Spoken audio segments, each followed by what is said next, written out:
네, 여러분 안녕하십니까. 김용호입니다. MBN 지하상가 형원살롱 문을 열겠습니다. 오늘은요, 대한민국 제1호 군사 전문 기자이자 이 국방 전문가로서 이번에 22대 국회에 입성을 한 국민의힘 유용원 의원과 함께 하겠습니다. 안녕하십니까. 네, 안녕하세요. 예.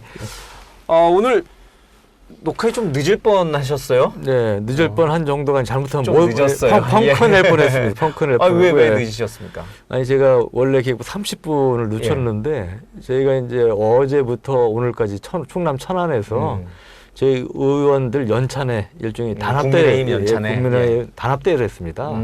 그래서 오늘 오전에 마치고 이제 버스를 타고 이제 일부 의원들은 이제 개인 차량으로 이제 출발하시고 저를 포함해서 8분의 의원이 이제 버스를 타고 출발하셨는데 한 10분도 안 돼가지고 이 버스가 덜덜거리는 거예요.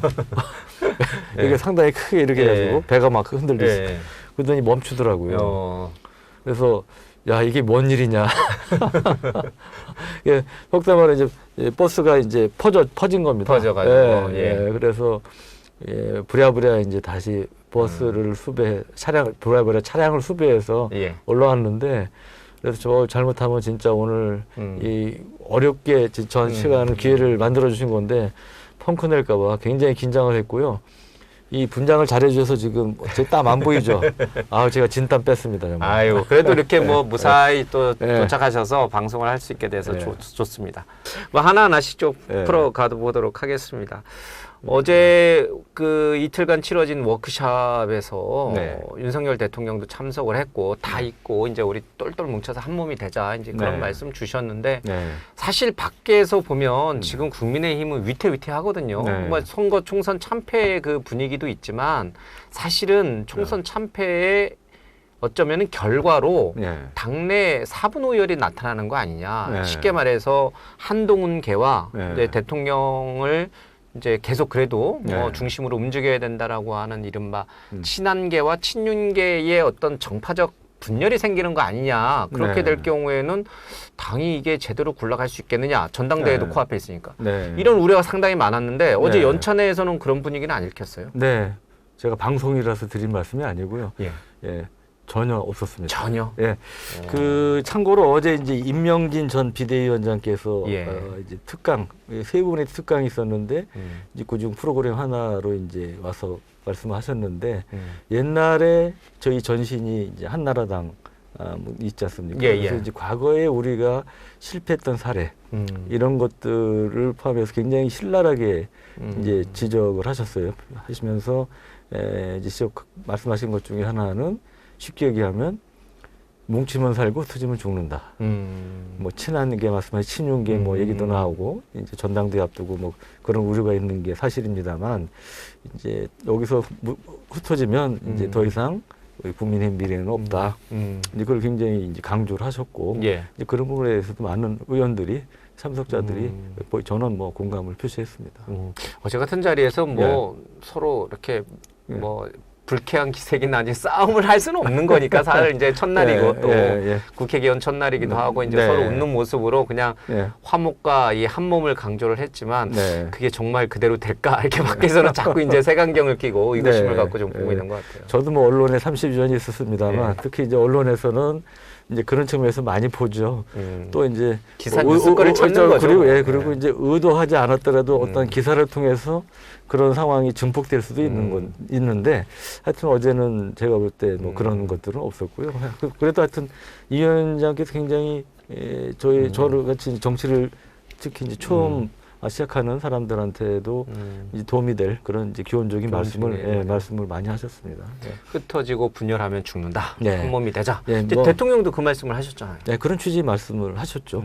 그리고 저희 이제 그 국민의힘 과거에 이제 한나라당 그런 행태 관련해서도 비판적으로 옛날 차떼기 시절 뭐 그 말씀 하셨나요? 그러니까 예를 들면 임 위원장님을 뭐 3고초려 정도가 아니고 30고초를 하셨다고 그러더라고요. 그때 모셔가지고 어렵게 이제 뭐 아시겠지만 모셨는데 그렇게 해서 이제 위원장 노력해서 어떤 결과가 나왔는데 이제 그 다음에는 거들떠보지도 않더라. 이제 뭐 그런 말씀들을 하시면서 서운함을 좀 토로하셨군요. 그 선거를 이겼다라면 이기고 이 22대 국회 이제 그 연찬회가 있었다라고 하면은 분위기가 상당히 좋았을 거고 대통령이 등장할 때도 열렬한 환영과 박수가 있었을 텐데 그 정도는 아니었죠. 그럴 수는 없었죠. 아니요, 박수 정도가 아니고 함성도 있었습니다. 오, 와 하는 이제 함성도 있었고요. 그리고 이제 그 윤 대통령께서 뭐 여러 이제 비판도 많이 받지만 이제 장점도 있으시잖아요. 장점도 적지 않은 분인데 그 중에 하나는 이게 사람들 취업, 경력, 분위기 살리고 이런 것도 이제 강점이신데 예를 들면 어제 이제 뭐 최근에 국내 또 뭐 안 좋은 사건 사고들도 있지 않습니까? 그래서 원래는 이제 술을 이제 먹지 않는 걸로 이렇게 얘기도 했었는데 아마 제가 알기로는 이제 그래도 의미 있는 첫 그 연찬한데 그래도 가벼운 맥주 정도는 해야 되는 거 아니냐 이제 이런 것들도 얘기가 나왔는데 그걸 또 본인 VIP께서 결심을 하셔서 진행이 된 걸로 알고 있고요. 농담삼아 그러시더라고요.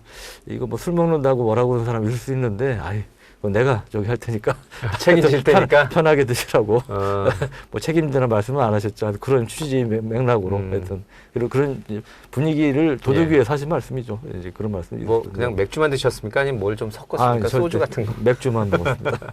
하도 이제 언론이 따가운 이제 시선을 보내고 있었을 테니까 원래 이제 연찬회 때 저도 뭐 처음 가봤지만 기자들도 많이 따라온다고 어제 진짜 기자들 엄청 왔더라고요. 그럼요. 그러니까 관심 많았죠. 그러니까 저도 기자 출신이지만 자연스럽게 이게 조심이 되더라고요. 그럼요. 어제 같은 날은 그래도 저 최상병 특검법이 이제 뭐 국민의힘 입장에서 보면 사실은 극적으로 부결이 된 거잖아요. 만약에 이제 내부에서 뭐 그 의사를 밝히신 5분 외에 추가로 더 만약에 이제 특검에 찬성하는 표가 나왔더라고 하면 어제 연찬회는 정말 찬물을 끼얹는 대통령도 굉장히 불편하고 껄끄러웠을 것 같아요. 다행이죠. 그러니까 국민의 입장에서는. 그러니까 예상보다 이쪽 그 특검법에 대해서 이제 찬성하는 표가 적게 나온 거 아닙니까? 뭐 국민의힘은 똘똘 뭉친 거죠. 5분을 빼고는. 그러니까 그때 뭐 일반적으로 예상하기는 저는 뭐 정치 초년병이어서 잘 모르지만 17표 정도 이상 나와야 사실은 그게 통과될 상황이었는데 그것까지는 안 가지 않겠느냐. 그리고 관심사는 과연 10표를 넘을 거냐 아니면 그 안팎에 될 거냐. 그게 이제 관심사에는 그보다 훨씬 적게 나온 거죠. 그런 점에서 아마 내부에서 그런 이제 위기의식이라든지 뭐 여러 가지 면들이 작용하지 않았을까 생각이 됩니다. 그래서 그나마 이제 어제 연찬회가 총선 참패에도 불구하고 그나마 좀 대통령이 들어올 때 환호도 하고 조금 분위기가 그래도 그나마 좀 나았던 거군요. 그리고 이제 중요한 게 언제까지 또 우리가 졌다고 패배주의에 과거에 그렇죠. 쩔어 있을 수는 없으니까요. 새 출발을 해야죠. 워크숍에서 뭐 이런저런 얘기들이 나왔는데 뭐 우리 그 유 의원께서 들었을 때 제일 뭐 좀 와닿거나 관심 있었던 뭐 법안도 좋고 또 뭐 아까 임명진 위원장 전 위원장 얘기도 좀 하셨는데 뭐 좀 이렇게 새겨 들을 만한 뭔가 있었습니까? 그러니까 아까 말씀하신 우리가 결국은 임명진 위원장 말씀 중에 사람을 제일 중요하게 여겨야 된다. 그리고 뭐 본인도 이제 이제 그 케이스를 말씀하셨지만 그런 점에서 제대로 대접을 해야 된다. 존중을 해야 된다. 이제 그런 이제 말씀을 하셨고요. 또 하나는 이제 그 VIP 대통령과 여당과의 관계죠. 근데 여러 가지 뭐 시각이 있을 수 있지만 같이 가야 된다. 그분도 굉장히 이제 강조를 하셨고 그분은 제가 알기로는 뭐 대부분 참석자들이 공감했다. 그러니까 탈당 관련해서도 그러니까 그거는 있을 수 없는 일이다. 그걸 강조를 하시더라고요. 사람을 중요하게 여기고 잘 대접해야 한다. 이제 본인의 사례도 이제 말씀하셨고 과거에 이제 뭐 10고초려 30고초를 해서 그래서 수락을 했더니만 이게 또 끝나고 나면은 별로 이렇게 아는 척. 이거 근데 한동훈 전 위원장 빗대서 얘기하신 거 아니에요? 근데 꼭 뭐 그렇지는 않을 것 같습니다. 하여튼 뭐 저는 뭐 선거 전략 비판도 하셨는데 뭐 아주 좁은 이 구의원 선거 또 안 치러본 사람이 뭘 했다 이런 취지 말씀도 하시더라고요. 예, 그러니까 뭐 어떤 분은 특정인을 이렇게 뭐 띄우거나 뭐 그런 성격은 아닌 것 같습니다. 그렇지만 이제 광의의 의미에서는 그렇게 했지만 우리가 또 이제 기자들이 또 이렇게 이제 끌어들여서 이제 좀 유추하거나 확대 해석을 하자면 한동훈 전 위원장도 사실은 당이 위기일 때 뭐 멀쩡히 법무장관으로 있던 사람을 그리고 준비도 안 돼 있었던 분을 갑자기 이제 정치권으로 모셔가서 총선 승리를 위해서는 불가피하다. 이렇게 해서 뭐 사실은 19초련지 29초련지는 모르겠습니다. 한 적어도 3고초리 이상은 그 당시에 이제 지도부가 또 국민의힘 의원분들이 이제 모셔가서 대접을 이제 저희 선거를 치렀는데 물론 결과가 안 좋았지만 그럼에도 불구하고 그렇게 이제 데려다 썼으면 이제 끝나고 난 다음에 결과와 상관없이 어느 정도 좀 대접을 좀 해줘야 이제 좀 될 텐데 그래야 섭섭하지 않을 텐데 그게 이제 임명진 전 위원장의 말이기도 하고 환 전 위원장은 지금 약간 지금 뭐 전당대회 나온다 이런 얘기도 있는데 지금 서운해하지 않을까요? 괜찮아요? 저도 뭐 최근에 한 전 위원장 소식을 들은 건 없고요. 근데 모르겠습니다. 하여튼 이제 한 전 위원장이 전당대회에 나오실지 어떨지. 뭐 나오는 쪽으로 마음을 완전히 이제 굳혔다 이런 얘기들 언론 보도가 많이 나와요. 하여튼 뭐 좀 그거는 두고 봐야 될 것 같고요. 하여튼 말씀드렸지만 이제 어제부터 이제 공식적으로 의원 생활 처음 시작하는 사람한테 너무 어려운 질문을 많이 주시는 것 같습니다. 어려운 질문이 아니라 너무 민감한 질문을 제가 드린. 하지만 이제 우리 의원께서도 엄연한 이제 국민을 대표하는 헌법 기관이니까 뭐 한동훈 쪽에 쓸지 윤 대통령을 지키는 쪽에 쓸지 아니면 나는 그런 거 싫다. 나는 당을 위해서 국민을 위해서만 가겠다. 그렇지. 이제 선택의 기로에 섰죠 뭐. 저는 세 번째를 일단 추구하려고 합니다. 당과 국민을 위해서 어떤 특정인에게 충성하지 않는 그런 국회의원을 가겠다. 알겠습니다. 기자로서 30년 넘게 그것도 이제 군사 전문 기자로서 아주 명성을 날리셨는데 이게 좀 오파가 왔을 때 비례지만 오파가 왔을 때 그 고심을 좀 많이 하셨을 것 같아요. 그런데 사실은 제가 뭐 이제 언론계에 계시지만 제가 34년 기자 생활을 했습니다. 좀 그거보다는 좀 연식이 젊어 보이지 않나요? 이러면서 동안이세요. 저보다는 더 동안신 같은데. 아니고요. 그 뭐 유튜브 방송이어서 아재 개그로 좀 말씀드렸습니다. 근데 이제 그중에 31년만 국방부를 출입했습니다. 근데 사실은 한 출입처를 30년 나간 경우는 군도 처음이고 다른 중앙부처도 없었던 걸로 알고 있어요. 굉장히 그런 면에서는 제가 운이 좋은 케이스라고 생각하고요. 뭐 잘할 때까지 하라고 그래서 이제 그랬다는 말씀드리고 그랬는데, 근데 제가 그래서 이제 올해 만 60입니다. 환갑이고, 그래서 저도 이제 정년 환갑을 안 보이시는데요. 감사합니다. 우리 MBN 분장 기술이 정말 뛰어나신 것 같아요. 그런데 이제 저 공식적으로 이제 지난 4월 말이 제 정년이었습니다. 그러니까 이제 뭐 물론 회사에서 필요로 하는 경우 연장해서 이렇게 할 수도 있지만 한 30년 넘게 이렇게 하다 보니까 인간적으로 좀 고민도 생기더라고요. 일단 정년이고 이제 기자로서 계속 언론에서 생활할 것이냐 아니면 다른 좀 삶을 추구해 볼 것이냐 그런 상황에 마침 이 선거하고 맞물려서 이게 좀 마침 이제 기회가 좀 닿은 것 같습니다. 너무 잘 타이밍이 맞았는데요. 딱 4월에 정년이신데 총선이 4월 10일이고 실업자인 적이 없으신데요. 계속 그러면 3월 초에 이제 제가 잠시 지원하기 전에 사표를 냈죠. 그러니까 제가 이제 5월 30일에 공식적으로 시작됐으니까 거의 3달은 이제 공식적으로 월급이었었던 백수 상태였습니다. 뭐 취업이 보장된 취업이 보장돼 있고 잠깐 쉬는 거는 뭐 꿀과 같은 휴식이죠. 그렇지 않아도 이 비례 신청한 다음에 아시지만 안정권으로 번호를 받느냐 못 받느냐 그게 중요하잖아요. 그때야 뭐. 그때 좀 상당히 저도 좀 긴장을 했었고요. 국회의원이 되셨으니까 지금 상임위는 지금 국방위로 정해진 건가요? 신청을 했고요. 아직 공식적으로는 정해지지 않았습니다. 아시지만 아직 원구성이 안 된 상태고요. 3지망까지 내라고 하더라고요. 1지망 국방위, 2지망 국방위, 삼지망은 비워서 냈습니다. 나 국방위 말고는 나 안 간다. 그러니까. 근데 국방위로 가겠죠, 당연히. 네, 뭐 최고의 군사 전문 기자신데 뭐 이분을 뭐 갖다가 뭐 정무위에 집어넣거나 막 뭐 어디 이상한 데 놓으면은 역할을 못 하시는 거죠. 아니 근데 뭐 잘 아시지만 원래 초선들은 원하는 대로 배정 안 되는 경우도 많다고 하더라고요. 맞아요. 근데 저는 그런 건 있지만 총회 할 때도 저 상임위 배정 민원도 했습니다. 저는 31년간 국방부만해서 제 국방에 안 가면 물 없는 고개 같은 주제니까 앞에 계신 지도부께서 알아서 잘 판단해 달라고 민원 겸 약간 협박 겸 뭐 그런 식으로 얘기도 했어요. 이게 잘 될 겁니다. 국방에 가실 것 같고. 제일 먼저 국방위에 가셔서 뭐 하시고 싶은 일이 뭐예요? 지금 우리가 이제 우크라이나전이나 아니면 이제 그 이스라엘 하마스 전쟁에서도 여러 가지 이제 드론 전쟁이다 뭐다 첨단 전쟁, 첨단 무기체계 중요성이 강조되는 이런 것들이 이제 부각이 되는데 사실은 지금 우크라이나전이나 하마스 전쟁에서도 제일 중요한 거는 사람이라는 교훈을 보여주고 있습니다. 사람, 뭐 직업군을 포함해서 싸우는 병사 등.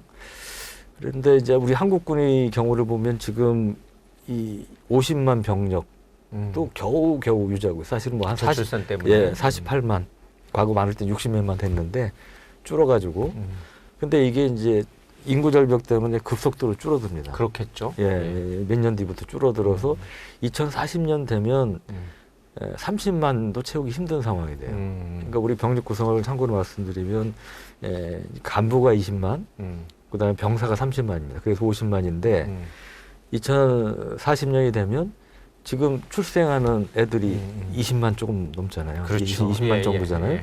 그러면 절반을 남자로 보고 그게 10만 아닙니까? 이 10만이 다 군대 가기 힘들잖아요. 그렇죠. 그렇잖아요. 그거 다 간다는 말이 안 되는 거고요. 그러니까 20만 직업군이 유지된다고 해도 30만 병력을 채우기 힘들다는 얘기가 나오는 거죠. 근데 북한 아시다시피 지금 일단 숫자상으로는 110만이 넘는 병력을 유지하고 있고 지상군의 경우 한 3대1 이상, 3대1 정도의 차이가 납니다. 근데 우크라이나전에서도 보면 병력 숫자가 여전히 중요하다는 걸 또 보여주는 그런 측면이 있어서 결국은 이제 직업군인을 얼마만큼 이 숙련된 직업군인을 얼마만큼 안정적으로 확보하느냐 이게 굉장히 중요한 국가 안보에 가장 중요한 우리 부분이다. 국방 안보에 있어서 중요한 부분이죠. 근데 지금 뭐 뉴스 많이 보셨겠지만 이 초급 간부의 70%는 ROTC입니다. 근데 ROTC 경쟁률이 반토막이 났어요. 삼사관학교는 미달이라던데. 삼사관학교 미달이고 그다음에 육사 정규 사관학교의 경우도 중퇴하는 사람 많고 초급 간부 위기라고 그러고요. 초급 간부를 지난 중견 간부도 작년에 9천여 명이 전역을 신청했는데 이게 전에 비해서 20여 프로가 늘어나는 규모입니다. 쉽게 얘기하면 우리 군의 중추인 간부가 흔들리고 있다. 좀 극단적으로 표현하면 무너지고 있다. 이런 이제 표현을 할 수밖에 없는 이런 상황이고 그래서 저는 이러한 직업군인 초급 간부를 포함해서 이분들의 사기, 복지 뭐 이런 것들을 좀 우대하는 예우하는 이제 그런 쪽에 좀 관심을 이제 우선 가지려고 하고요. 두 번째로는 아시다시피 이제 북한 핵미사일 위협이 고도화되고 있죠. 어제도 북한이 탄도미사일, 초대형 방사포 무려 18발 한꺼번에 쐈는데 그래서 거기에 이제 의존하는 게 두 가지 축이 있습니다. 하나는 이제 한미 동맹에 의존하는 우리가 흔히 얘기하는 확장 억제. 이게 이제 작년에 워싱턴 선언 통해서 좀 강화가 됐지만 그게 있고요. 또 하나 우리 독자적인 한국형 삼축 체계가 있습니다. 그래서 뭐 킬체인이다, 한국형 미사일 방어다, KMPR 대령진 부분에 이렇게 돼 있는데 이 미국의 이제 한미 동맹에 의존하는 것은 아시지만 이제 한계가 있죠. 미국에서 특히 어떤 행정부가 들어서느냐, 예를 들어 이제 트럼프가 다시 재선시된다면 이 확장 억제에는 굉장히 타격을 받을 수밖에 없을 겁니다. 그렇겠죠. 그래서 저는 뭐 뒤에 또 뭐 기회가 좀 자세히 말씀드리겠지만 우리 독자적인 능력을 강화하는 자체 방어 능력을 키우는 예를 들면 핵무장 잠재력 등을 포함해서 그런 그 얘기는 핵을 우리도 보유하자 이런 말씀이신데 저는 이제 핵무장을 즉각 하자는 주장은 아닙니다. 왜냐하면 북한 핵무기에 대응하는 가장 좋은 수단은 핵무기밖에 없지만 우리가 핵무장을 할 경우 어쩔 수 없이 이제 미국을 포함한 국제사회의 제재를 받을 수밖에 없는데 북한하고 다르잖아요. 북한도 제재를 하고 있지만 지금 보면 그럼에도 불구하고 계속 만들어내지 않습니까? 뭐 중국, 러시아가 도와주기 때문에 그런 것도 있지만 우리는 반대로 북한보다 훨씬 대응 진도가 높기 때문에 타격이 클 수밖에 없고 그러면 우리가 잃을 게 많기 때문에 그런 점에서 저는 무장까지는 뭐 리스크가 크니까 잠재력만이라도 갖자. 언제든지 만들 수 있는 이제 뭐 일본과 비슷한 잠재력을 갖자 이런 이제 주장을 계속 펴왔죠. 군사 전문 기자니까 이제 핵 얘기도 나고 솔직히 말씀드리면 세간에 어떤 소문이 있냐면 우리는 맘만 먹으면 6개월 안에 핵탄두 막 만들어내고 핵무기 막 뭐 금방 만들어 이런 소문이 많은데 맞죠. 세간에 사실이에요? 맘만 먹으면 지금이라도 6개월 만에 바로 그러니까 만들 수 우리 있는. 이제 핵무장 잠재력 관련해서는 그런 낙관론과 신중론이 있는데요. 저는 신중론 쪽입니다. 그러니까 어떤 분은 뭐 6개월 아니고 3개월만도 뭐 1조 주면서 돈 엄청나게 주면 3개월 만에도 만들 수 있다고 하지만 그거는 정말 제가 볼 때는 위시풀 싱킹이고요. 단적으로 우리가 핵 개발 시도했던 적이 한 번 있었죠. 1970년대 박정희 대통령 시절에. 그럼 그 뒤에 우리가 정말 미국 몰래 핵 잠재력, 뭐 무장은 아니고 잠재력을 갖기 위해서 시도해 본 적이 있냐. 제가 알기로는 없어요. 물론 한 20여 년 전에 우리가 고농축 우라늄을 0. 몇 그램 아주 1g도 안 되는 양을 추출했다가 국제적으로 난리가 났죠. 뭐 IA 조사도 그러고 난리가 난 적이 있는데 그것도 그때 농축도와 핵무기를 만들 수 있는 수준하고는 거리가 멀었고요. 양도 이게 그 히로시마급 핵무기 하나를 만들려면 고농축 우라늄이 20여 킬로그램이 필요합니다. 근데 그때 추출한 거는 1kg은 거의 1g도 안 되는 양이었어요. 그래서 이제 그런 것들이 사실은 실제보다 우리 잠재력이 부풀려 있는 측면이 좀 많다고 봅니다. 세간에서 도는 소문들은. 그래서 제 얘기가 아니고 실제로 그 원자력 분야의 전문가분들 냉정하게 보시는 분의 말씀이에요. 그래서 저는 이제 그런 면에서 잠재력을 갖자 그리고 나름 무공화 프로젝트라는 이름도 좀 붙여보랬는데요. 이름도 이미 이제 붙였어요. 무공화 프로젝트. 근데 이제 무공화는 아시지만 우리 국화이기도 하고요. 김진명 소설 있죠. 무궁화꽃이 피었습니다. 그것도 그 무궁화고. 참고로 이제 군의 장군단 회의도 무궁화 회의입니다. 그래서 이제 여러 가지 스타 회의가 아니군요. 얘가 이것도 이제 한강 산책하다가 뭐 네이밍이 중요하잖아요. 맨하탄 프로젝트처럼. 이름 좋은데 무궁화 프로젝트. 감사합니다. 그래서 우영우 드라마 보셨는지 모르겠는데 우영우 드라마에서 이렇게 막 막혔다가 퍼뜩 떠오를 때 뭐가 나타납니까? 고래가 나타나서 고래. 약간 그런 분위기 비슷하게 이름 좋습니다. 무궁화 프로젝트. 근데 김진명 소설에 나오는 무궁화꽃이 피었습니다마는 제가 기억하기로는 남과 북이 일본에 맞서서 핵무기로 일본을 제압한다는 거잖아요. 그렇죠. 요거는 또 민감한데 분위기하고는 다르죠. 실제 그러니까 저는 그 정도는 아니고 그 전 단계 이제 잠재력을 갖자. 아니 근데 그 잠재력을 갖자라는 게 어떤 의미예요? 그러니까 우리가 핵실험을 할 수는 없잖아요. 또 말씀하신 대로 고농축 우라늄을 고비할 수도 없고 물론 만들어낼 수 있는 기술은 늘 우리는 갖고 있지만 그렇다고 한 번이라도 만든 적도 없고 그것을 탑재해서 진짜 고폭 실험을 해본 적도 없고 근데 잠재력을 갖자는 건 어떤 의미예요? 그러니까 우리가 이제 평상시에 사실 고폭 실험 이런 것까지 하기는 힘들죠. 그러니까 이제 그런 무기화 단계는 일단은 이제 접어둬야 될 거고 일단 그래서 갖자는 농축 재처리 기술입니다. 그리고 지금 이제 아시다시피 한미 원자력 협정 때문에 그게 제약이 있는데 그거를 이제 미국하고 좀 풀어서. 협상. 그러니까 미국 몰래 하는 건 현재 불가능해요. 그래서 전공법을 하자는 거죠. 특히 이제 트럼프 대통령 같은 사람이 되면 우리가 여러 가지 방위 분담금 압박이라든지 여러 가지 이제 안보상 굉장히 리스크가 크겠지만 반대급부로 그래 우리 이렇게 해줄 테니까 너도 화끈하게 우리 정말 하고 싶은데 좀 도와줘. 오케이 해줘. 이런 식으로 이제 요구할 수 있지 않나 이제 그런 기대를 하는 거고 또 그렇게 우리가 노력을 해야 되지 않을까 싶습니다. 트럼프가 성매매 그 입막음용 관련해서 다 유죄 나가와서 이분이 대통령이 될 수 있을지 없을지도 모르겠어요. 분위기가 어떻게 바뀌고 있을지는 모르겠어요. 11월 대선에서 될지 안 될지는. 근데 보면 저도 정치를 모르지만 우리 이번에 국회의원 선거에서도 옛날 같으면 절대 될 수 없는 분들이 되신 분이 있잖아요. 두 분 있잖아요. 야당 대표 두 분이 이제 지금 다 배지를 다셨죠. 그리고 법률적으로 여러 가지 지금 재판도 받고 뭐 이런 분들도 하여튼 아직까지는 굳건하게 계시지 않습니까? 뭐 마찬가지 트럼프도 예, 결국은 저도 그래서 미국도 지금까지 트럼프가 버텨온 거 보면 아직 모를 일 아닌가 싶습니다. 바이든도 그래서 그런 얘기했나 봐요. 예. 진짜 트럼프를 심판하는 것은 11월 대선이다. 투표다. 예.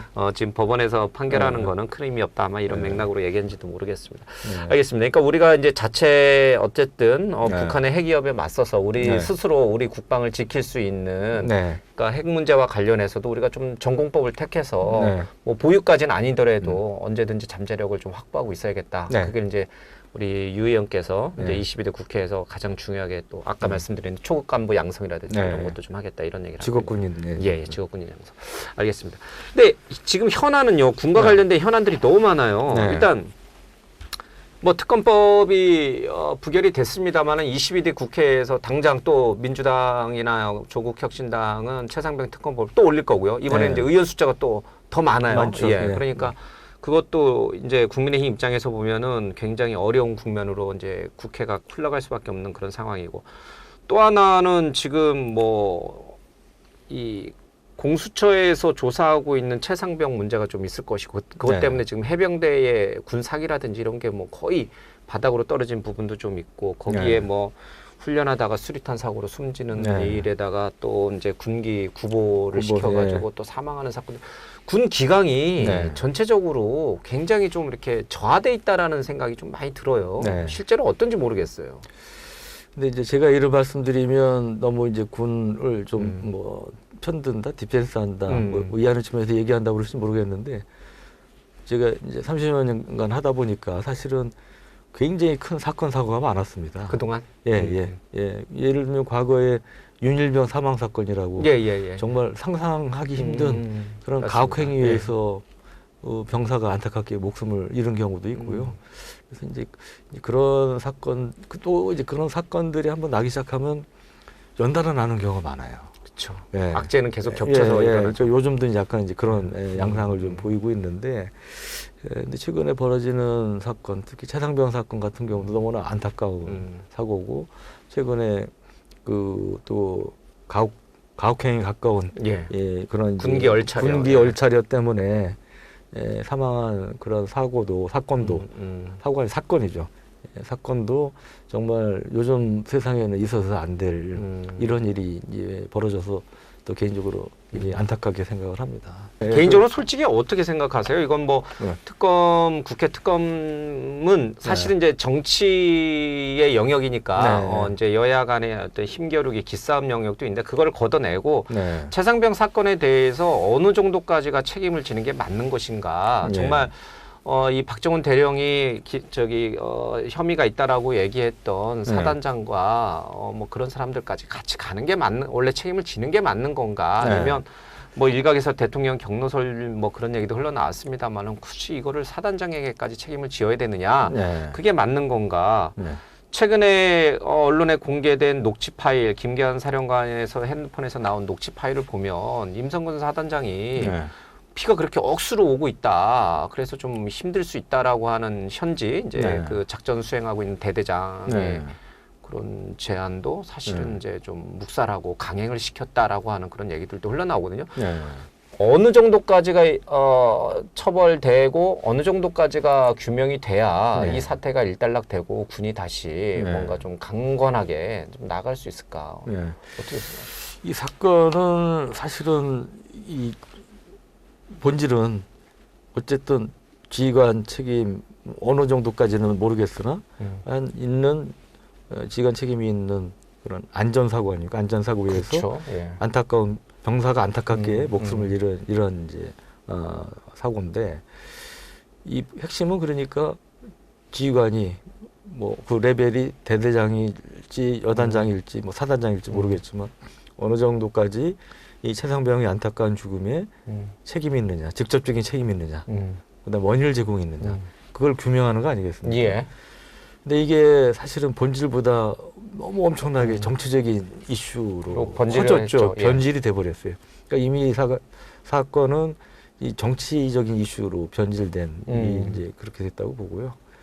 근데 핵심은 말씀하셨다시피 그러면 사단장이 정말 무리한 지시를 해서 최상병이 죽음에 이르게 된 것이냐 이런 것을 규명하는 것이고 그 부분에 대해서 이제 공수처와 경찰에서 공수처는 주로 외압 의혹 부분이죠. 예, 예. 그래서 이제 지금 나눠서 수사를 지금 하고 있는데 기본적으로 그때 초반에 박정훈 수사단장이 냈던 안은 일단 밑에 부사관부터 사단장까지 8명 모두 예. 과실치사로 과실치 혐의가 있다 이렇게 판단하지 않았습니까? 그래서 이제 그 부분이 이제 과연 최상병 죽으면 너무나 안타깝지만 8명이 다 8명의 책임을 다 지우는 게 맞는 것이냐. 법리적으로 상당히 논란이 있었습니다. 그리고 지금도 그분은 그게 과했다. 그런 시각이 적지 않은 걸로 좀 알고 있고요. 그래서 군에서 다시 보냈던 수사 기록을 해소하고 그다음에 장관이라든지 누가 지시하고 이런 부분들은 이제 군 내부적으로 수사단장이 무리한 수사를 한 부분을 바로잡는 과정이었다 이렇게 설명을 하고 있지 않습니까? 예. 그 실제로 법률상으로도 보면 지난 정부 시절에 사망 사고나 그다음에 성범죄 관련 이런 것들은 군에 수사할 권한이 없습니다. 민간 경찰에서 하도록 돼 있어요. 그러니까 사실은 수사단장한테 제대로 그에 대해서 수사할 권한은 없었던 거죠. 뭐 몇 명을 뭐 기소 의견으로 경찰에 넘기냐 마느냐 뭐 그런 권한은 없었다. 군 헌병대에. 그렇죠. 군 수사단에는 그런 의견은 없었던 게 맞습니다. 사실은. 그래서 이제 그런 부분에서 바로잡는 과정에서 이제 그러한 일이 벌어졌다는 게 이제 군이 설명. 저는 뭐 그런 부분들이 충분히 일리 있다고 보시면 경청할 부분이 있다고 보고요. 그다음에 이제 많은 분들이 관심 가진 것은 과연 이제 VIP 경로, 경로 이른바 경로에서 뭐 사단장이 속단 말로 이제 잘리지 않고 유지가 되고 뭐 그런 것이 아니냐 이제 그게 의혹의 핵심 아니겠습니까? 저는 이제 그런 부분도 지금 뭐 요즘 통화한 장관과 VIP가 통화한 부분도 나오고 그러는데 두 가지 측면을 봐야 된다고 생각합니다. 일부는 이제 8월 2일 날 세 차례 통화한 부분 가지고 이게 상당히 이 수사 기록을 다시 회수하고 뭐 이런 부분에 있어서 이제 관여한 의혹이 있다고 제시를 하시는데 그때 보면 8월 2일 날이 잠버리 개막일이었어요. 예. 근데 잠버리 개막 준비가 엉망이다 그래가지고 난리가 나지 않았습니까? 그때 하여튼 VIP가 관심 사항이 있어서 관련해서 보고한 그런 전화였다는 또 얘기도 있더라고요. 아직 뭐 공식적으로는 얘기를 잘 안 하고 있습니다. 최상병과 무관한 전화였다. 세 번의 통화가. 쉽게 얘기하면 최상병과 무관한 통화였다고 설명하는 이유는 제가 알고 그걸로 알고 있습니다. 그래서 그거는 그 공수처에서 수사하는 수사 결과를 보고 판단하는 게 맞지 않나 싶고요. 또 하나는 요즘 이 장관 뭐 그다음에 경호처장 뭐 이런 분들이 그러니까 요즘은 VIP가 장관하고 그다음에 그 VIP라고 그러면 이상하겠다. 대통령하고 국방장관하고 그다음에 뭐 국무총리하고 경호처장 등이 뭐 국방장관 통화하고 이런 것들이 지금 통화 내역이 다 나오지 않습니까? 예. 저는 그 부분을 야당한테 좀 말씀드리고 싶어요. 공수처 뭐 현찬타고 그러는데 제대로 지금 수사하고 있다는 걸 보여주는 반증이 아니냐. 그래서 저는 그 부분은 그래서 공수처가 이제 열심히 하고 있으니까 그 결과 보고 결과 보고 하는 게 맞죠. 그 원래 특검 취지도 맞고요. 그리고 대통령께서도 그 결과 보고 미진하면 내가 먼저 특검 요구하겠다. 공개적으로 기자회견 때 말씀하시지 않았습니까? 저는 그래서 지금 야당이 하는 것은 그야말로 대통령을 탄핵까지 이제 몰고 가기 위한 그런 정치 공세의 성격이 강하지 않느냐. 저도 왼쪽 그렇게 생각합니다. 그러면은 이제 공수처 수사 결과가 나오고 뭔가 좀 부족함이 있거나 미진하면 그때 이제 특검이 추진되면 그때는 찬성하시는 생각이 있어요? 근데 그때 가서도 제 생각이지만 공수처가 어떤 결과를 발표했을 거예요. 뭐 어떻게 결과 나올지 모르지만 야당 쪽에서는 미진하다고 계속 그럴 거고, 이제 국민의힘 쪽에서는 다 밝히지 않았느냐. 뭐 대통령이 어느 정도 경로했는지 또 그 경로한 것이 수사의 대상이 될 수 있는 건지 정말 대통령의 말이 외압으로 작용한 건지 이 부분까지 공수처가 유권 해석을 내려서 그 발표를 할 때 같이 발표할 것 같지는 않아 보여요. 솔직히 말하면. 그러니까 제가 말씀하셨다시피 이제 그 각 당 입장에 따라서 논란은 있을 수 있다고 봅니다. 그때 가면 다시 또 정치적 쟁점이 되겠네요. 되겠죠. 그다음에 저는 그래서 국민들이 어떻게 보시냐 그 결과에 대해서 그게 중요한 또 요소가 되지 않을까 싶고요. 예. 근데 이제 어쨌든 이 최상병 사건 문제가 총선 전부터 국민의힘에게는 대단한 악재였고 네. 또 22대 국회 개원하면서 또 이 문제 가지고 또 여야가 충돌을 하고 이런 상황이 계속 되니까 네. 사실은 빠르게 이 네. 문제는 이제 여야가 네. 처리를 하고 22대 국회에서는 아까 말씀하신 여러 가지 북한의 위협도 있고 네. 또 여러 가지 민생 경제 부분도 있죠. 네. 그런 쪽에 좀 매진하면 좋을 텐데 네, 이게 맞습니다. 계속 22대 국회에서도 네. 계속 정치적 쟁점으로 남아있고 이러면 네. 정말 또 아무 일도 못하고 또 22대 국회도 지나갈 거 아니에요. 네. 그러니까 저도 개인적으로는 정말 안타까운 게 이 사안이 이렇게까지 악화될 사안이 아니었는데 호미를 막을 것 좀 너무 안타깝습니다. 예, 뭐 지난 일에 대해서 네, 네. 뭐 후회해봐야 이제 네. 큰 의미는 없습니다만은 좀 빠르게 이제 네. 이 최상병 특검 문제 또 최상병에 대한 수사 문제는 네. 빠르게 좀 명명백백하게 대신 네. 이제 그렇게 일단락이 좀 됐으면 좋겠습니다. 북한 이슈를 좀 살펴볼게요. 이 북한이 네. 좀 하는 짓이 좀 이상해요. 무슨 오물을 네. 쓰레기 오물을 풍선에 달아가지고 네. 막 그냥 남쪽으로 내려보내고 거기다 뭐 또 갑자기 또 방사포도 쏘고 미사일도 쏘고 탄도미사일도 쏘고 뭐 또 GPS 교란을 해가지고 막 네. 서해안에 그 배들이 못 다니고 막 이런 네. 일이 벌어졌어요. 뭔가 화가 뿔이 단단히 난 것 네. 같은데 왜 이렇게 화가 난 거예요? 제대로 뿔난 것 같고요. 근데 요즘 이제 그 회색지대 전술이라는 게 있어요. 회색지대 전략 전술. 네. 그러니까 뭐냐면 이번에 이제 전단도 그렇고요. 260개를 내려버렸다는데. 풍선을 띄워버렸죠. 예. 근데 그게 이제 확인된 것만 그렇지 실제로는 더 많을 겁니다. 그렇겠죠. 예. 우리가 못 본 것도 많을 거 아니에요. 그럼요. 예. 그러니까 뭐 실제로 1000개 넘을 수 있는 건데. 레이더에 잘 안 잡히잖아요. 풍선 누가 넘어올 때. 그렇죠. 예. 그래서 그거 이제 이렇게 많은 규모는 전 본 적이 없고요. 예. 그리고 GPS 교란도 과거에 몇 차례 한 적은 있습니다. 근데 지금 이걸 섞어서 하고 있잖아요. 또 하나 이제 어제 아침에 북한이 단거리 미사일 600mm 초대형 방사포를 무려 18발을 쐈어요. 18발 한꺼번에 쏜 것도 처음이에요. 그러니까 이게 이제 이른바 하이브리드 복합 도발이죠. 도발이고 또 하나는 특징이 이 풍선 기구 날아오는 것도 어떤 분은 야 저게 뭐 생화무기 같은 거 있으면 어떡하냐.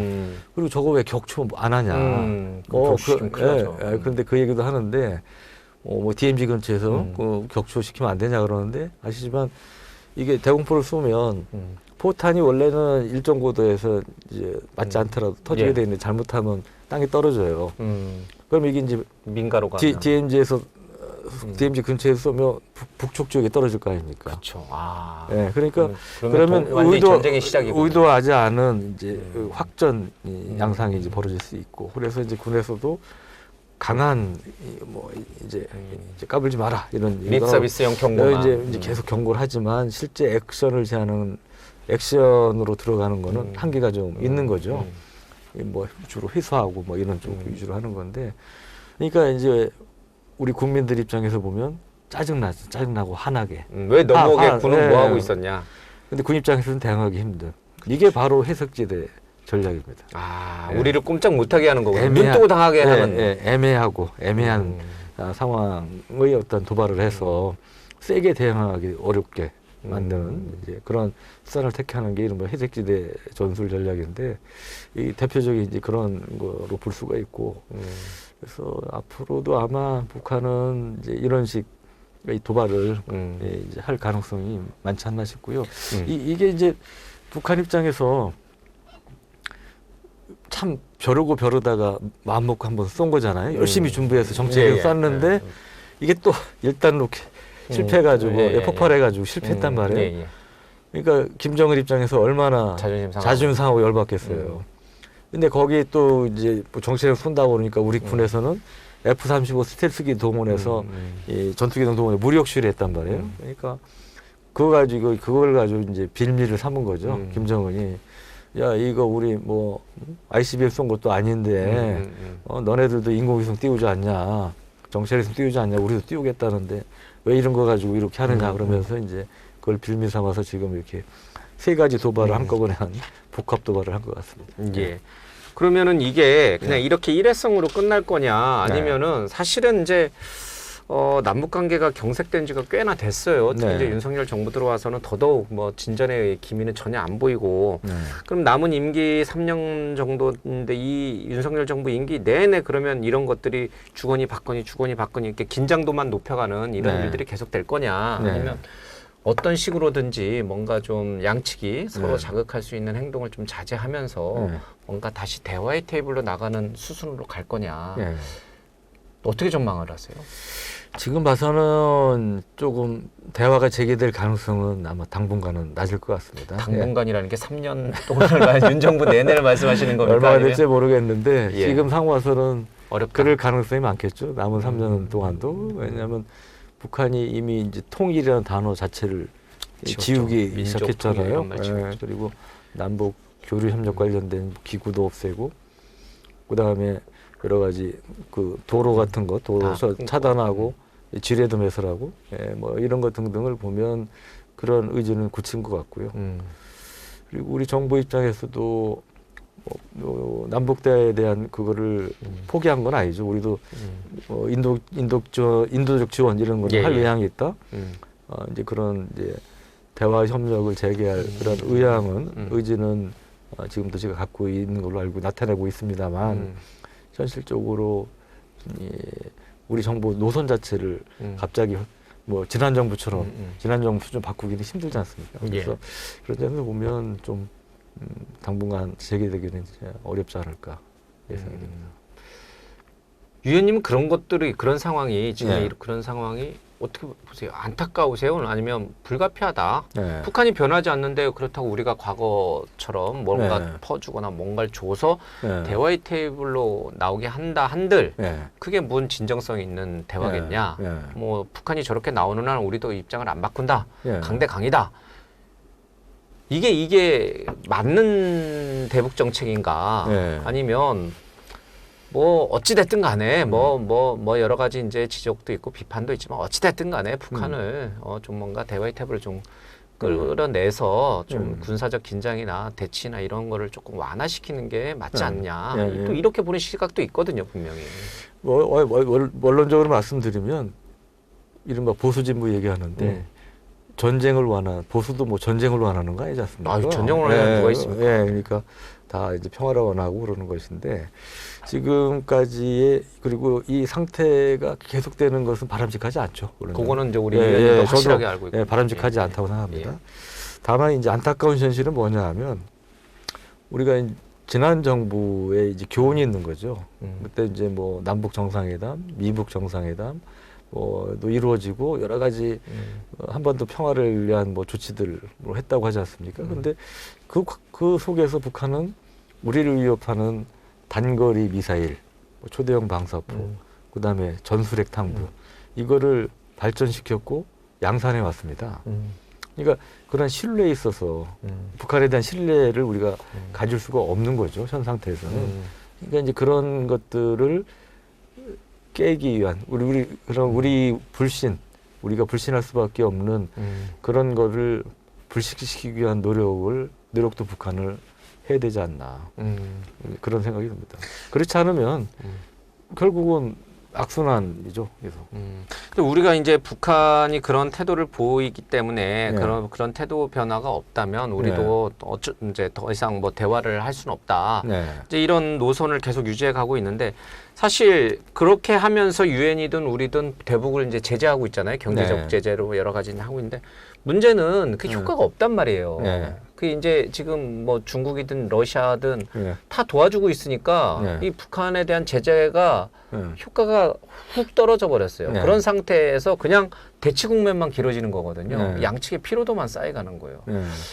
이런 것들을 계속 보고만 있을 수는 없는데 뭔가 전기를 만들어야 되는데 지금 이렇게 그냥 뭐 남은 3년 다 흘려보낼 수는 없잖아요. 근데 그렇다고 우리가 태도를 바꿔서 북한을 뭐 지원한다, 전다 하더라도 과연 북한이 기본적으로는 핵 포기 가능성은 거의 제로라고 보고요.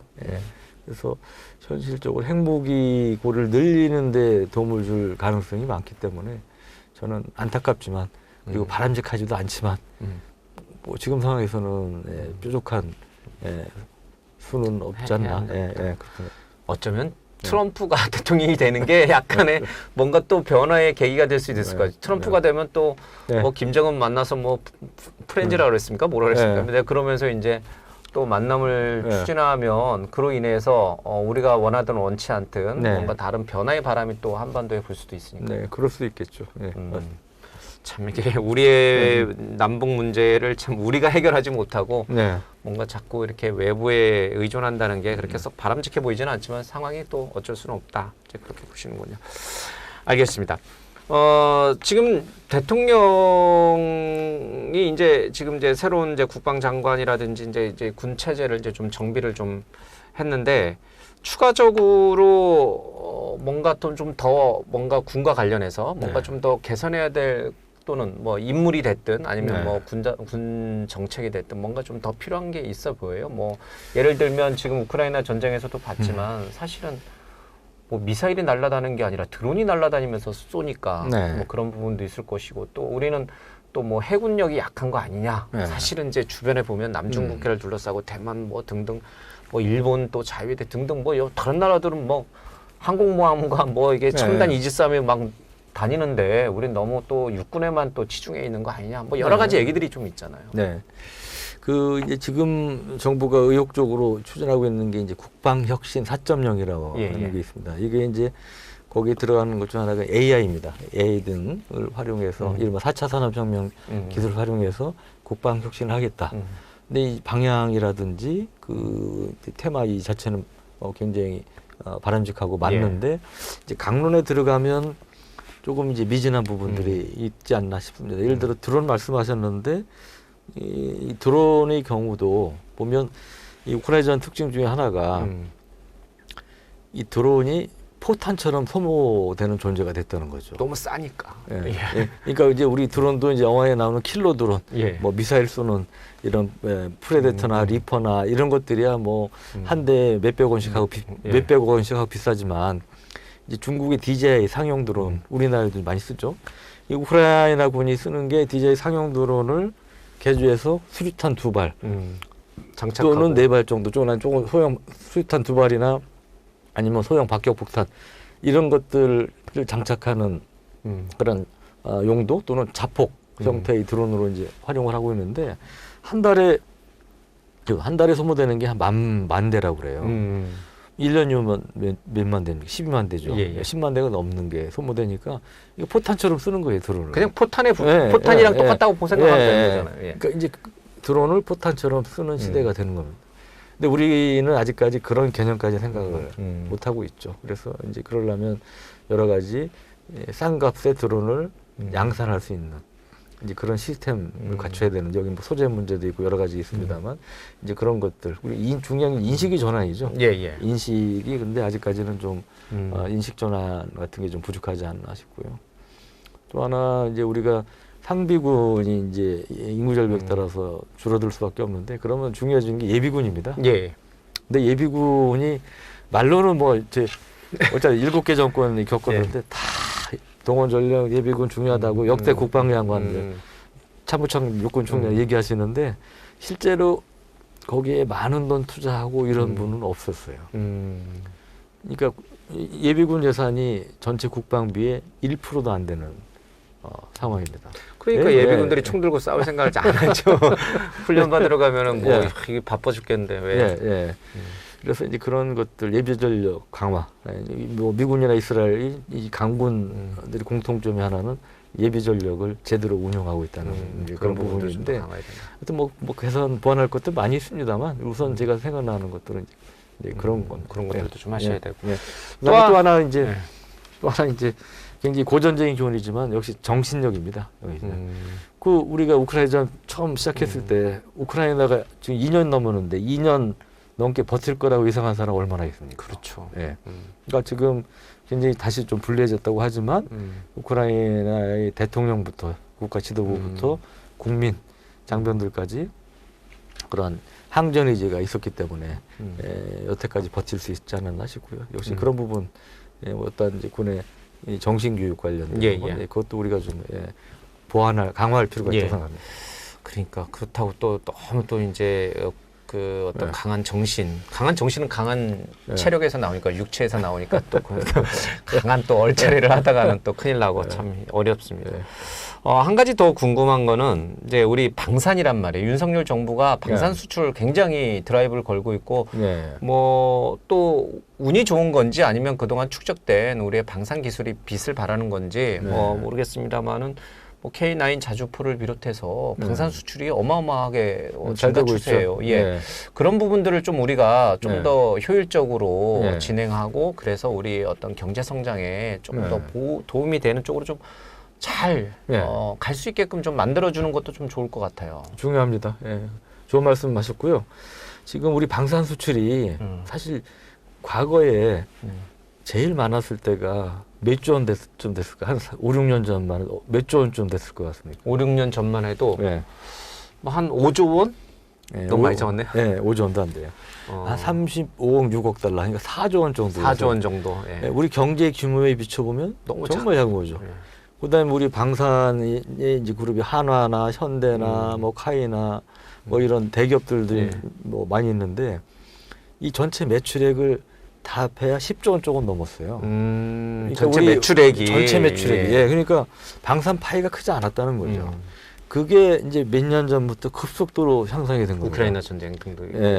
그래서 재작년에 그 전에 이제 그 전에 30억 달러에서 75억 달러, 그다음에 120억 달러에서 재작년에 173억 달러로 정점을 이뤘고요.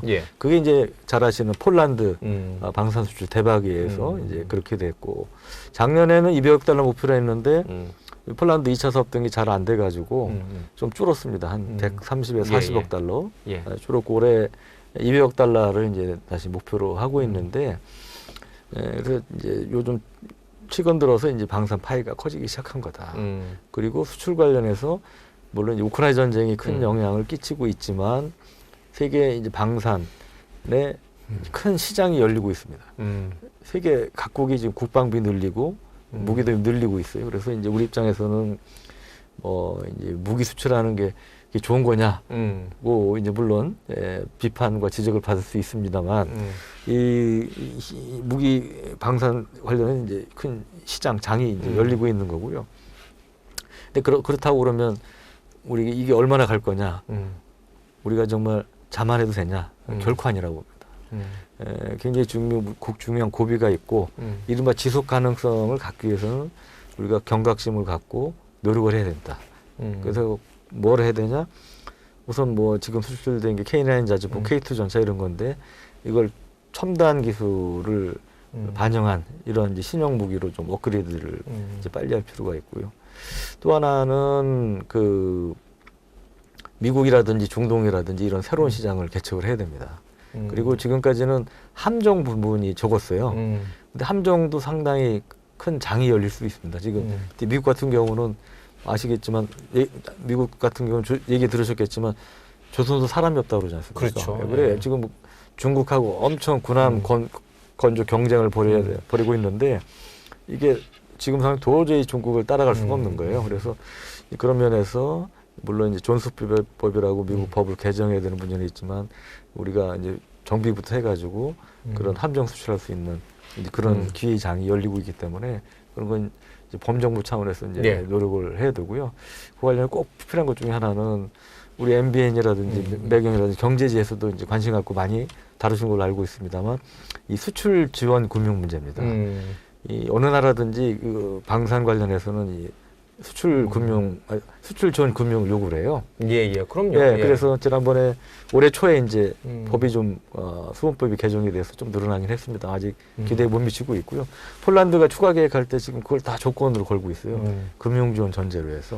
그래서 이제 그 지원이 이루어져야 우리가 더 큰 1차 사업보다 더 큰 2차 사업, 폴란드 2차 사업을 진행할 수가 있기 때문에 이제 그런 것이고요. 그리고 이 관련해서 제가 결국 이제 방산 사람인데 뭐 이제 언론에서 1호 법안에 관심들이 많으시더라고요. 그래서 1호 법안을 이제 방산 관련해서 방산과 사람 관련인데요.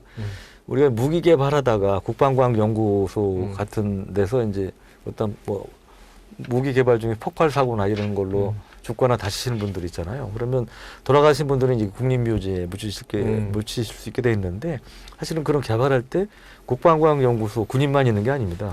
방산업체 직원도 같이 그 갈 수 있게 예, 개발 과정에 참여를 합니다. 참여를 하는데 그분들이 만약에 그 과정에 죽거나 다치실 경우는 아직까지 국립묘지 안장 자격이 없어요. 실제로 작년에 해병대 차기 수륙양 장갑차가 시험을 하다가 이제 물에 빠져서 모 방산업체 직원 2분이 안타깝게 순직을 하셨습니다. 예. 근데 그분은 현행법으로는 국립묘지 안장 자격이 안 되세요. 군인이 아니니까. 예, 그래서 이런 방산업 직원들을 포함한 민간인 중에도 이렇게 국가 안보를 위해서 노력하다가 희생하신 분들은 걸맞는 예우를 해드릴 수 있는 이제 그런 법이 필요하겠다. 네, 그런 법안을 좀 발의를 하려고 합니다. 예. 근데 방산 수출이라는 게 사실 KF21도 그렇고 워낙 이제 조단이 그 규모가 크다 보니까 그냥 이게 뭐 기업이 그냥 알아서 잘 협상해가지고 뭐 잘 이게 아니고 국가 대 국가가 그러니까 이제 우리 국가가 뭐 외교부가 됐든 대통령이 됐든 가가지고 그쪽 나라 이제 또 군 관계자뿐만 아니라 대통령이든 이렇게 만나서 잘 분위기를 잘 만들어야 되고 또 그 나라도 뭐 여기저기 이제 우리뿐만 아닐 거 아닙니까 경쟁제 업체들이 있을 거고 그 나라와의 외교적 관계도 또 상당히 영향을 많이 주잖아요. 그러니까 우리의 국력이 강해지고 대통령이 또 뭐 위에 이제 정치인들이 외교를 잘 해야 그게 수출로 성사가 이루어지는 거잖아요. 근데 그런 부분에서도 좀 이제는 좀 우리 정부가 역량을 좀 키워가야 되지 않을까. 맞습니다. 저는 10여 년 전부터 이제 칼럼 쓰거나 할 때 방산 수출을 뭐에 비유하냐면 오케스트라에 비유합니다. 오케스트라는 여러 가지 악기들이 종합된 거 아닙니까? 이게 방산 수출은 방산업체, 국방부 방사청만의 노력으로 안 됩니다. 수출금융만 해도 맞아요. 기재부라든지 뭐 수고, 무고, 그다음에 은행 뭐 이런 데 등등 지원이 필요하죠. 그리고 어떤 나라는 우리나라의 한국의 새마을 운동력 수출해줘. 뭐 이제 그런 요구를 하죠. 그러니까 범정부 차원에서 지원을 해줘야 되고요. 그러려면 그 오케스트라의 제일 중요한 게 누굽니까? 지휘자죠. 이른바 사령탑, 컨트롤 타워죠.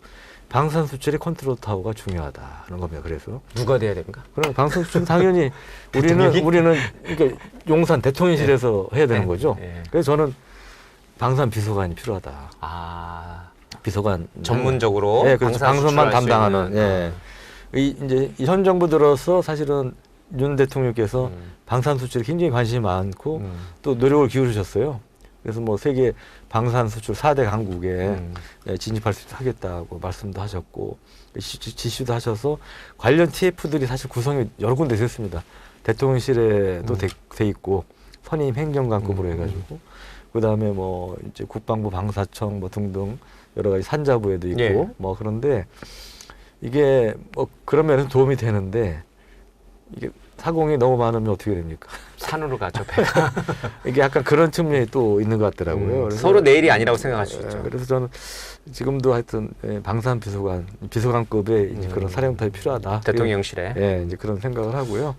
이제 그래서 거기서 종합적으로 컨트롤을 해줘야 말씀하신 그런 외교를 포함해서 금융 지원이라든지 여러 가지 그것이 이제 가능하고 수출이 좀 더 효율적으로 이루어질 수 있을 것 같습니다. 알겠습니다. 마지막으로 이제 22대 국회의원으로서 이제 우리 유 의원님을 이제 우리 이제 국민들이 이제 만나봐야 되는데 글쎄요 뭐 포부라고 해야 될까요? 아니면은 내가 그래도 이제 국회의원으로서 이제 22대 국회에서 활동을 할 텐데 어떤 정치인이 되겠다. 혹시 그런 뭐 마음가짐 같은 거 혹시 있으세요? 제가 사실은 이제 유영원의 군사세계는 웹사이트를 2001년부터 23년째 운영을 하다가 제가 이제 여의도 가면서 이게 이제 수익 활동을 못 하게 돼 있기 때문에 그 사이트에서는 제 이름도 빼고 일단 이제 손을 좀 뗀 상태인데 제 회원들이 이제 오프라인 모임도 합니다. 그러니까 저하고 20년 지기예요. 그렇겠네요. 오랜. 그러니까 40살 때 만난 분 환갑이 되신 거예요. 근데 그분들이 사실은 저 이렇게 성원해 주신 분도 여의도 가는 거 성원해 주신 분도 있지만 말린 분도 제법 있어요. 그래서 속으로 굉장히 가깝다고 생각하고 그래서 뭐 밀어줄 줄 알았는데 왜 그러지? 왜 그러시지? 그랬더니 이제 그분들하고 소주 한잔 했는데 하시는 말씀이 사실은 당신 아껴서 그렇다. 이제 거기 여의도 가면 이제 변질이 많이 된다는 얘기야. 순수성을 잃는다. 많이 하지 않습니까? 그래서 예. 당신도 변할까봐 겁이 나서 그랬다. 뭐 이제 그런 얘기를 하시더라고요. 그래서 제가 다시 한번 초심을 잃지 않도록 노력해야 되겠다 이런 생각을 했고요. 그리고 저는 이제 그 국방 분야만 아시다시피 계속 했기 때문에 뭐 국회의원으로서 역할이 물론 어떤 입법 활동을 통해서 정책을 만들기도 하고 또 도움을 줄 수도 있겠지만 또 분명히 한계도 있을 겁니다. 있겠지만 하여튼 대한민국의 이 정체성 수호 그다음에 우리 국방부 강화에 조금이라도 도움이 될 수 있는 그런 의원이 되고 싶습니다. 예. 이제 이 30년 기자 생활을 통해서 여러 가지 이제 소통 능력이라든지 이런 건 이미 다 검증이 됐어도 되는 거니까 아이고. 전문 지식을 또 갖고 계시니까 그런 걸 바탕으로 인해서 좋은 국회의원이 국민을 위해 또 국가 안보를 위해 또 애써 주시길 좀 기대하겠습니다. 예, 오늘 말씀 잘 들었습니다. 고맙습니다. 네, 감사합니다.